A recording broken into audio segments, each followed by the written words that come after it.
God for your own personal purposes might be getting greedy. That's exactly what happens to Lana Morris in this book, The Decoding of Lana Morris. It's by Laura and Tom McNeil, and on the cover, there's dandelions that represents making wishes, which is what Lana does in this story a lot, makes wishes. So, this book takes place in Nebraska, and it's dusty and dry. They have tornadoes all the time. She's a foster kid. Her mom died, and her dad died, and her mom was an alcoholic, so she got taken away. She's put in a foster home with these SNCCs. What's SNCCs? It's a special needs kid, and there's 5 of them. Oh, wow. And she lives with her foster mom, Veronica. She's not very nice because she sees the way that Lana looks at Whit, which is the foster dad, and the way that Whit looks at Lana. It's kind of inappropriate. So in this book, she's trying to figure out their relationship.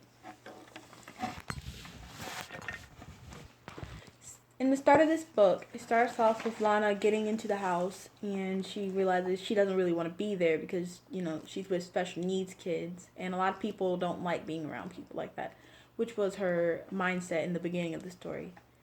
The next door neighbor named Chet, he's nice to Lana, and they hang out, and they go to this town, which is kind of ghost town. And in the ghost town, they go to this antique shop, and Lana gets these papers. So she takes them home, and she draws on them. And at first, she just does it for her own enjoyment. But then she draws a picture of her foster mom because she's mad at her, and she doesn't know how to express that. Her foster mom figures out that she drew her and asks her to erase it. So she erases it. And then the next day, her foster mom goes out and she gets into a car crash. And she loses that whole arm that Lana erased. Oh, wow. So then she realizes that whatever she draws basically is like a wish and it comes true, which is why I figured that the author put the wishing berry on the cover. After that, she decides to use the papers for good. Well, what she thinks is good. Like, she drew one of the foster kids' mom coming back because he would sit at the front door every day waiting for her to come back. And she also drew these pills that her foster mom had planted into her room. She made them disappear. She planted pills into her room? Yeah, her foster mom planted pills in her room because she wanted her gone because, her husband's relationship with her she didn't like. After that, she decides that she needs to lay low and stop using her papers so much because she didn't want to play God because she knows it wasn't really right. After that, they get into this argument, her foster mom and her, and she realizes that she really wants to leave. So she goes with Chet. Her and her foster mom get into an argument because CPS had came to the house because they've gotten neighbor complaints. And Veronica acted like she just didn't care because she said that she didn't want to raise all the kids anymore. So Lana was upset, and the next day when Veronica and Whit have left, she goes across the street and she notices that a CPS car is out front. So she gathers all the SNCCs and says, "There's a tornado, we have to go get your packets." Because, they're used to tornadoes in Nebraska. Okay. So she gets Chet and they drive off. And mind you, none of them have their license. They're like 15. So she takes all the SNCCs and they go back to where the story starts, in the antique shop. The police are following them because, kids on the loose.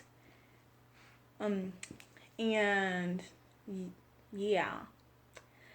After they get to the antique shop, Lana goes back in because she wants more papers so she can try to fix everything. Because, back with the wishes. Back with the wishes. The wishes have gotten out of hand. Yes.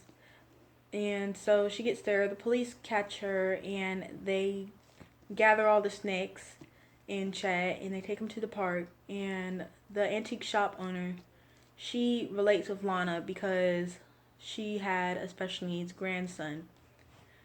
So she offers to take in the SNCCs and Lana. And it all kind of goes together.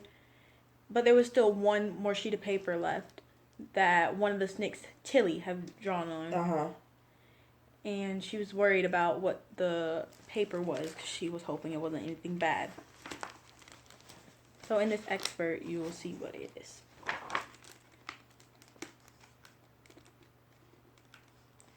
Did someone draw on my sketch paper, Lana says. Once they're collected, all the snakes go quiet and turn as one to Tilly. Me, she says, without a trace of remorse. In fact, her face brims with pleasure. You bet I did. The snakes look from Tilly to Lana, waiting to see what happens next, hoping for some real fireworks. But Lana just nods. Can I see it? Tilly works it out one of her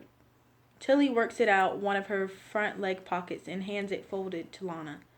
Lana holds it for 1 second, feeling its sacked weight in her hand, wondering how something so slight can mean so much. And then she unfolds it, spreads it open before her.